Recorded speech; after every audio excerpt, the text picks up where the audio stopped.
Hola and welcome back to Voice Memos. In this episode, I want to talk about when is it time to take a break. So much of this podcast is about goals and how to achieve them, and I still think that's super important, but there's also a time where you take a step back, take a breather, realign yourself, and give yourself credit for all the hard work you've done up to that point. So in this episode, let's talk about when is it time to take that break. If that sounds interesting to you, grab a snack, grab a drink, and let's get into it.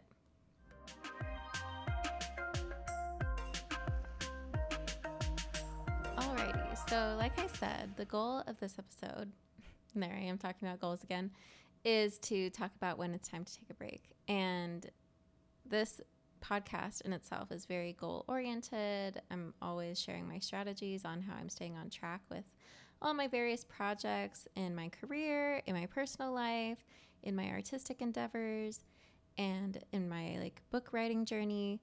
So there's lots of things I'm working on at all times, and to do that, it usually requires a high level of passion, a regimented schedule, a backlog of items to work on, and it can be a lot. So right now is about the halfway point in the year, and for the past 4 weeks, I've really been taking it easy on myself. I haven't really been reading much. I've picked up a book here or there, but haven't been focusing on finishing books for the last 4 weeks. And my reading goal is a big part of what I've been working on this year. I'm trying to read 40 books. So far, I've read, I think, 18. So I am still pretty much on track to meet that goal in December. And it was good to just see that data, be like, it's okay to take it easy right now and take a step back. The books I was reading weren't really motivating me, and or they weren't page turners or anything like that. I do believe they're good books and I'm going to enjoy reading them. I just didn't have the time or focus for the last 4 weeks to work on them. So I've put the books down. I've taken more than a month off of my manuscript. I've had the edits back for a while now, and I just haven't picked it up again. And then in terms of art, I have created a few random things here or there. A couple episodes ago, I was painting a giant for me painting, and that was fun, but wasn't really on the schedule of things that I'm working on, like my magazine or any printables. I'm trying to build out an inventory to eventually do an art market or an artist alley type event. So there were some side projects, some minor things, and a lot of home improvement projects, which they're satisfying, but they're definitely not my passion. So you can kind of see behind me, if you're watching the YouTube video, I have a brand new headboard that my boyfriend put together for me. I finished painting that last night. So it's just things like that where it's taking a long time. It's not really on my list of things that I want to be working on, but I've been working on them. And the goals have gone a little bit to the wayside. But what is important in these kind of lulls in your motivation, or I don't know, lulls in your progress even, is to realize when it's time to take a break, when it's okay to take a break, and then how to end that break. And so one of the things I'm thinking of is when am I off track versus just resting? Now that I'm kind of coming towards the end of my break, I can feel it in my bones. I'm ready to jump back in on these projects. Some things I've been noticing is that I'm excited to pick up my books again and work on my manuscript again. The break gave me a period away from those projects so I could actually miss them. There's that saying that's absence makes the heart grow fonder or something like that. So taking a little step away actually is making me reinvigorated and excited to look at these projects with fresh eyes. I think also it's a change of season. we're kind of coming to the end of spring and the kickoff of summer. My apartment pool is going to be filled up this weekend, and I'm excited to be reading poolside, editing my manuscript on some of the lounge chairs out there, and just kicking into high gear for summer. I think as an adult, we kind of lose sight of the seasons sometimes. There's no back to school season to ground you in like a cycle. It's just this holiday party, that holiday party, switching out the wardrobe. But it never really seems to say like, okay, we're resetting. Kind of like how a new school year is like fresh supplies, we're starting from scratch. New teachers, new everything. It's like, no, we're still in the same job. We're still in the same apartment. Like, still have the same friend, same boyfriend. Like, a lot of the things are consistent now when you're an adult. And I don't know. I think we should embrace that seasonal change a little bit more as a way to have a fresh look on our goals, have a renewed motivation on them. And if needed, take a little break, take a little summer vacation. Take a little spring break. I mean, that's what we could call this, is like, this was my spring break from all my goals, and now I'm ready to get into finals season and like finish the school year out strong, right? I say this, and I'm going to my brother's graduation like this in a couple days. I'm actually recording this early, and so he's right in the middle of a fresh start, or like jumping into a fresh start, and I don't have that. So I'm kind of jealous. And I want to recreate that feeling of fresh start and renewed energy. So really leaning into that seasonal change as a way to remotivate myself on my goals. And then, I mean, another reason I knew that my break was coming to an end was I was tired of like kind of the brain rot content I was consuming during the break. I wasn't really nourishing myself with like literature and reading. So I'm watching like YouTube, I'm watching TV, and I got so tired of the ads. For one, I love that books don't have ads in them for now, right? And then I also just got tired of the derivative content on YouTube. I feel like, I mean, and I'm still going pretty strong on no social media. I feel like every time I check Instagram, it's more and more alien to me, where I'm just seeing these people that I don't even really know anymore, and they have a baby, or they're engaged, or they're having a wedding, and just like these milestones, they're in Italy. Like, it just feels so random to look at them out of context, because I'll see the post like 3 weeks later. You know, I'm just checking in on it like maybe once a month. And yeah, so Instagram feels a little alien, a little like the allure is gone for me a little bit. And it makes me glad that I'm not wasting a bunch of time on it every day. But even YouTube, you get into these niches, your algorithm keeps feeding you the same kind of content. And suddenly, like, these creators that I really like, they're all talking about the same thing. And I mean, the same is true for podcasts too. Like, I'll have a couple different current events, newsy podcasts, and they're all talking about the same topics. Trump tariffs, Trump bought a jet, like the Pope. Like, everyone was talking about the Pope. And I know that's huge news, but if you don't have a new take on it, if you don't have something new to add to the conversation, why are we talking about it?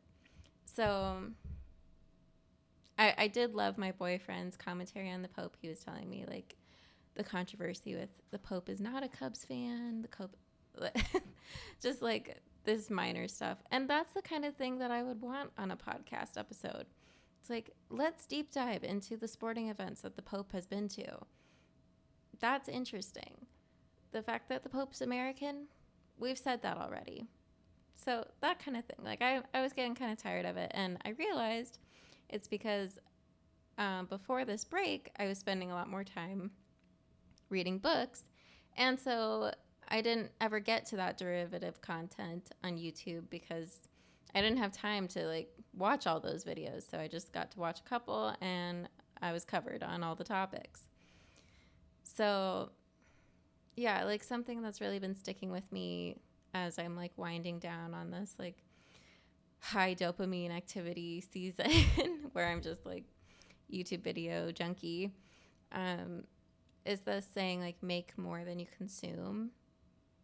And that has been really resonating with me as in many, many ways. First of all, like with the tariffs, everyone's talking about like, look, this is your time to learn how to sew, make your own clothes, make this, like buy local, start a little garden, like all these tips on how to lower your consumer spending. And I love that because it feeds into this idea of making more than you can consume. And then also like as an artist, I've talked about this before where art is very funneled right now into a social media like view where we are catering the art to the algorithm instead of to our passions and ultimately to better ourselves as artists. And so that was also resonating with me, just remembering why I make art and finding the passion in it and trying to make more of it, right? Instead of just watching other people make art or talk about the drama in the art community, which, as entertaining as it is, yeah, I'm kind of tired of listening to another artist's take, air quotes, on AI. Like, we all know it's stealing from the artists and it's creating a lot of slop. Like, I haven't heard a new take on AI in weeks. With all that in mind, I'm like, okay, how do I get out of this break and start getting back into my goals? And so my first thing is just like deadlines and external accountability. So, for example, some of the books that I haven't been reading, they are coming due at the library, and there is a list to renew. So I am speed reading Olga Dies Dreaming. It's an audio. I have it as an audiobook. I've got like 8 hours left on it, and it's due tomorrow. So I will be listening to that nonstop at 1.5 speed. I tried 2 times speed. It's just a little too fast for this one for me. And so I'll be listening to that. And I think deadlines are really helpful. Like book club helps me stay on track with reading at least one book a month. Books at the library have a limited time you have with them. So books at the library have a limited time that you have with them. So it's really important when I open up like my Libby app that, yeah, I see that, oh my God, I only have a week left with this book. I gotta like prioritize it. And maybe that was like part of what started this break is like a lot of the books I was reading are books that I own. And so there was no urgency to read them. Maybe, I don't know. Another reason to support and use your libraries is that they will keep you accountable on your reading goal. And then for my manuscript, yes, like I've had all these other projects and I've been moving, all these things. Like you can have a million excuses, but if it keeps getting deprioritized, then you have to find a new way to make yourself excited and accountable for it. So I started texting some different friends about who can be my next beta reader for my manuscript because that helps me a lot with getting through the next edit, because I just tell that beta reader, I'm like, I am targeting to get this to you by June. And so now I'm looking at June and I'm like, that's only 2 weeks away. So I have to be working on this every night. I need to be looking at this many chapters per week. And then I'll be able to hand it off to them on time so that they can hand it back to me on time and we can keep going on this book journey. So that's what I realized was missing with getting back into the edits, is just having that next goal and a next deadline so that I could make some progress. So it's a little bit of a wake-up call. When you're taking a break, you kind of have to have a plan on how you're going to end that break and kick your goals back into high gear. Another tip I would say, I mean, for art, I am just in such a weird mood with my art. I think like I have a lot of ideas. I'm I have like the thumbnails for a coloring book. I think on paper it sounds like a great idea. In practice, it feels like torture when I'm drawing it, and I don't know why. And so I think part of it is I was trying a different approach where I was like, well, I'm going to sketch out every page so that they all kind of feel the same. And then I'm going to do like, I was trying to apply my process, I think, too broadly. So I'm trying to narrow down, chunk it out more, because I think part of the reason that you can get derailed from a goal is that it's just too overwhelming. It's not bite-sized enough. This goes back to the episode about like Hot Girl Scrum, like how can we scrumify our lives? And I think with goals, if it's just feeling like you can never quite bite off a chunk of that goal, you're trying to, okay, this analogy is falling apart, but you're trying to bite off more than you can chew, basically. It's like you have to break it down more. So for me, with this coloring book, I think I was just creating tasks that were too large. And my next steps here are just to create like easier goals so that I can actually get that dopamine from finishing something. So hopefully we can get that one back on track and yeah, like just be more intuitive, be more creative. I'll update you in the next episode on where I go. I mean, I have this vacation coming up, and as much as it's going to be go, go, go, there's going to be a lot of downtime too. So there's going to be a lot of family time. So I think that's when my creativity is really going to be rejuvenated. I'm really looking forward to reading on the plane and in the airport, and yeah, just having some quality time away from work, because I'm just in a weird spot with work. I'm not going to get too into it, but it's like a level of boredom that is like leaching into the rest of my life. So I'm kind of excited to get some new projects going at work so that hopefully I can take that energy from work and bring it into these personal goals too. Reinvigorate myself at work, basically. So we'll see where that goes. I feel like I have a good plan to get back on track with my goals, and hopefully you took something away from this too, where, I mean, yes, it's just a balance. You got to take breaks and figure out a way on how to end those breaks to get back into it. So if you liked this episode, leave me a like, give a comment, subscribe on whatever platform you're listening to, and I'll see you in about 2 weeks. Bye.